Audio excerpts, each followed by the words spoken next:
आज हम एक बहुत ही दिलचस्प सफर पर चलने वाले हैं। एक ऐसा सफर जो हमें ये समझने में मदद करेगा कि हमारी जिंदगी, हमारे तजुर्बे और हमारे रिश्ते, ये सब मिलकर हमारे दिमाग की सेहत पर दशकों बाद तक कैसे असर डालते हैं। ये सवाल तो काफी बड़ा है ना?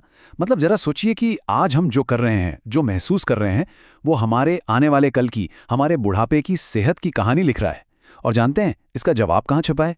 शायद दशकों पहले दिए गए कमाल के आइडिया में। जी हाँ, नाम है एरिक एरिक्सन। एक ऐसे मनोविज्ञानी जिन्होंने इंसान के विकास को देखने का हमारा नजरिया ही बदल कर रख दिया। और उन्हीं का सिद्धांत, उन्हीं की थियरी इस पूरी बातचीत की बुनियाद है। तो सवाल उठता है कि भाई एरिक्सन का ये रोड मैप आखिर है क्या चीज? देखिए, उन्होंने हमारी पूरी जिंदगी को 8 हिस्सों या कह लीजिए 8 स्टेज में बांटा। और हर स्टेज में एक खास चुनौती होती है जिसे वो मनोसामाजिक संकट कहते थे। अब देखिए, संकट शब्द सुनकर घबराने की जरूरत नहीं है। एरिक्सन का मतलब किसी तबाही या मुसीबत से बिल्कुल नहीं था। उनके लिए संकट का मतलब था एक टर्निंग पॉइंट, एक ऐसा मोड़, एक ऐसी चुनौती जो हमें असल में आगे बढ़ने का, खुद को बेहतर बनाने का एक जबरदस्त मौका देती है। तो ये हैं वो 8 चरण, एक बच्चे की दुनिया पर भरोसा करने से लेकर एक बुजुर्ग के अपनी पूरी जिंदगी को समझने और स्वीकार करने तक। हर एक स्टेज एक पहेली की तरह है। अगर आपने एक पहेली सुलझा ली तो अगली पहेली के लिए आपकी नींव और भी मजबूत हो जाती है। तो चलिए शुरू से शुरू करते हैं। देखते हैं कि बचपन में ये स्टेज असल में दिखते कैसे हैं, क्योंकि सारी कहानी की शुरुआत तो वहीं से होती है। जिंदगी का पहला साल। सोचे, एक नन्हा सा बच्चा, वो बस यही समझने की कोशिश कर रहा है कि क्या ये दुनिया, ये लोग भरोसे के लायक हैं। और जब उसकी ज़रूरतों का ध्यान रखा जाता है, उसे प्यार मिलता है, तो उसके अंदर एक विश्वास पैदा होता है। ये ठीक वैसा ही है जैसे किसी मजबूत इमारत का पहला पत्थर रखना। और फिर शुरू होता है वो दौर, नहीं मैं खुद करूंगा वाला। इस उम्र में बच्चे को अपनी आज़ादी चाहिए होती है। उसे छोटे छोटे चॉइस देना, जैसे कौन सा खिलौना चाहिए या कौन से कपड़े पहनने हैं, ये छोटी छोटी बातें ही उसके अंदर कॉन्फिडेंस जगाती हैं, उसे आत्मनिर्भर बनाती हैं। तो बचपन की ये नींव तो बन गई। अब इस नींव पर खड़े होकर हम आते हैं जिंदगी के एक बहुत बड़े मोड़ पर, किशोरावस्था, और उसके सबसे बड़े सवाल पर। ये वो दौर है जब बचपन के सारे तजुर्बे एक साथ आकर हमें एक जगह खड़ा कर देते हैं और हम खुद से पूछते हैं, मैं कौन हूं? इस दुनिया में मेरी जगह क्या है? और यकीन मानिए, इन्हीं सवालों के जवाब हमारी पूरी एडल्ट लाइफ का रास्ता तय करते हैं। और अब आते हैं इस पूरी चर्चा के सबसे सबसे जरूरी हिस्से पर।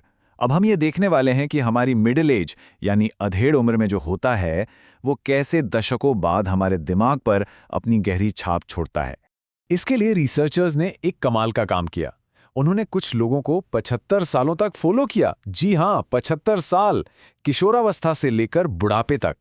इस स्टडी का नाम है स्टडी ऑफ अडल्ट डेवलपमेंट, और ये हमें इंसानी जिंदगी की एक ऐसी झलक देती है जो कहीं और नहीं मिल सकती। और इस स्टडी का नतीजा सच में हैरान करने वाला था। पता चला कि जिन लोगों ने अपनी मिडिल एज को अच्छे से जिया, मतलब अपने काम में, रिश्तों में इन्वेस्ट किया, अगली पीढ़ी की मदद की, उन लोगों का दिमाग बुढ़ापे में कई ज्यादा हेल्दी था। और बात सिर्फ दिमाग की तेजी तक ही सीमित नहीं थी। ये भी देखा गया कि एक सफल मिडिल एज और हमारी इमोशनल हेल्थ के बीच एक सीधा कनेक्शन है। जिन्होंने अपनी जिंदगी के इस पड़ाव को बेहतर ढंग से पार किया, उनमें बुढ़ापे में डिप्रेशन का लेवल भी काफी कम था। तो सवाल यह है कि इन दोनों बातों का आपस में क्या लेना देना है? मतलब एक अच्छी सोशल लाइफ और एक हेल्दी दिमाग, ये जुड़े कैसे हैं? रिसर्चर्स ने पाया कि इन दोनों के बीच की जो मिसिंग लिंक थी, जो गुम हुई कड़ी थी, वो थी डिप्रेशन। आइए इसे और आसान तरीके से समझते हैं। देखिए, जब कोई इंसान अपनी मिडिल एज में एक्टिव रहता है, लोगों से जुड़ा रहता है, तो उसे डिप्रेशन होने का खतरा कम हो जाता है। और जब डिप्रेशन कम होता है तो हमारा दिमाग बेहतर काम करता है। मतलब हमारी सोचने, समझने, प्लानिंग करने की ताकत बची रहती है। ये बिल्कुल हमारे दिमाग के लिए एक सेफ्टी शील्ड, एक सुरक्षा कवच जैसा है। तो इस पूरी थ्योरी और इन सारे सबूतों को मिलाकर हम क्या समझ सकते हैं? आखिर ये सारी बातें हमारे लिए मायने क्यों रखती हैं? रिसर्च का निचोड़ सीधा और साफ है। हमारी सोशल और इमोशनल लाइफ सिर्फ महसूस करने की चीज नहीं है। ये असल में एक्टिवली हमारे भविष्य के लिए एक मजबूत और स्वस्थ दिमाग की नींव रख रही हैं। तो सबसे बड़ी बात जो हमें समझनी है वो ये है कि एरिक्सन के ये स्टेज सिर्फ किताबी बातें नहीं हैं। ये हमारी जिंदगी का एक प्रैक्टिकल रोड मैप है। ये हमें साफ साफ दिखाता है कि हमारी सोशल हेल्थ और हमारी मेंटल हेल्थ एक दूसरे से कितनी गहराई से जुड़ी हुई हैं। और आखिर में एक सवाल अपने लिए। एरिक्सन के इस रोड मैप को अगर देखें तो ये सोचना कितना दिलचस्प होगा कि हमारी अपनी जिंदगी में इस वक्त कौन सा विकासात्मक काम, कौन सी चुनौती चल रही है।